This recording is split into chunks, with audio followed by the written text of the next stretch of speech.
अच्छा, आपने लोगों को अक्सर ये अंग्रेजी में कहते हुए सुना होगा कि लाइफ इज नॉट फेयर, और ऐसा ही हो रहा है कम से कम कुमकुम भाग्य में देखने से। देखिए ना, एक तरफ रिया घर वालों को बता रही है कि वो सबको गुड न्यूज देने वाली है, तो उसकी गोद भराई हो रही है।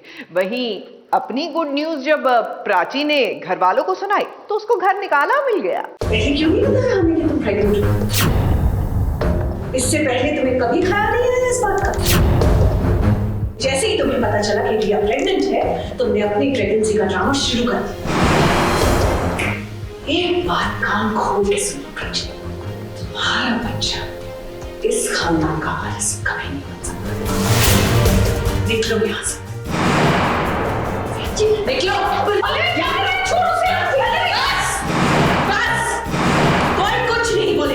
ये तो होना ही था प्राची। इतने दिनों तक तुमने ये बात छुपा कर रखी कि तुम माँ बनने वाली हो। इस घर को वारिस सिर्फ रिया देगी। तुम्हारी परछाई से भी हमारी खुशियों पर ग्रहण लग सकता है। रिया, तुमने अपनी प्रेगनेंसी की न्यूज़ किसी और के सामने सुनाना, अपनी खुशखबरी की मिठाई कहीं और जाके खाना, किसी और के हाथ से, समझी? कुछ सीखो अपनी छोटी बहन से, जिसने अभी अभी ये खबर दी कि वो माँ बनने वाली है, और देखिए कैसे उसकी गोद भराई भी होने वाली है। लाल जोड़े में सजकर तैयार है रिया अपनी गोद भराई के लिए।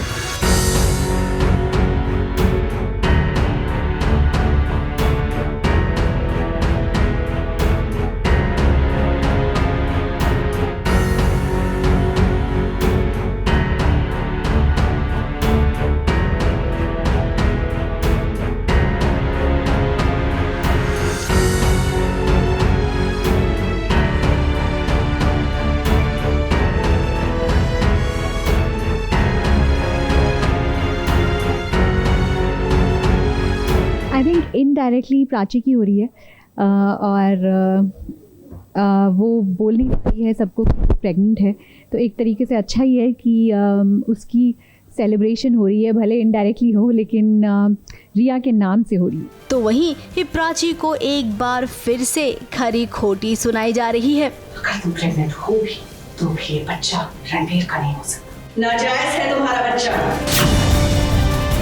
रणवीर के बच्चे की माँ सिर्फ रिया है। अपनी ये परछाई रिया पर पड़ने भी मत दे, दूर रहना उससे।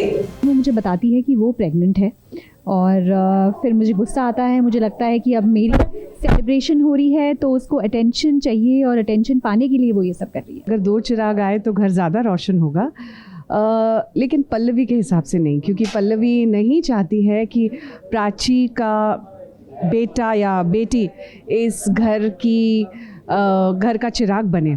तो वो सिर्फ चाहती है कि जो रिया का बच्चा हो उससे फैमिली एक्सेप्ट करे, ना कि प्राची का। अब जब तक बात प्राची पर थी तब तक तो उसने कुछ नहीं कहा, लेकिन बात जब उसके बच्चे की होगी ना तो वो किसी को नहीं छोड़ेगी। ऐसा आपको लग रहा है ना, तो आप गलत सोच रही हैं, क्योंकि उसने डायलॉग बोलना शुरू तो किया लेकिन फिर कुछ बोल ही नहीं पाई, हमेशा की तरह। दोबारा मेरी बच्ची के बारे में उल्टी सीधी बात की ना तो मैं बस बंद करो अपनी ये बकवास।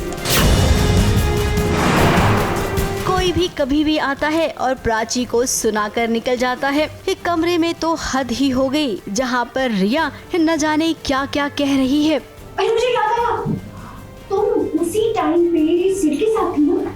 हाँ? मेरी कोई गुड न्यूज़ नहीं आई। Oops, I'm so sorry. Are you okay? हाँ? कुछ सपना हो गया ना? मुझे से बात नहीं करनी चाहिए। अब रिया का अपनी बातों पर काबू नहीं है। रिया के साथ साथ बाकी के घर वाले भी वैसे ही हो गए हैं। आज रिया का प्रेगनेंसी का जश्न हो रहा है तो प्राची को याद आया कि शी इज प्रेग्नेंट। हाँ? कल बच्चा होगा तो कहेगी कि मेरा बच्चा जायज है और रिया का नाजायज। अगर प्राची आप यहाँ पर रहेंगी ना तो केवल आपको ताने ही सुनने मिलेंगे। सुकून की जिंदगी चाहती है ना तो यहाँ से निकल जाइए, वरना हर दिन ये टंटे तो होते ही रहेंगे। इसका बच्चा, उसका बच्चा, किसका बच्चा, इन सब से ये कभी ऊपर नहीं आएंगे। इस सालों तक अब ये बच्चे की कंफ्यूजन चलती ही रहेगी। मुंबई से कैमरामैन इरफान शेख के साथ एबीपी न्यूज रिपोर्ट।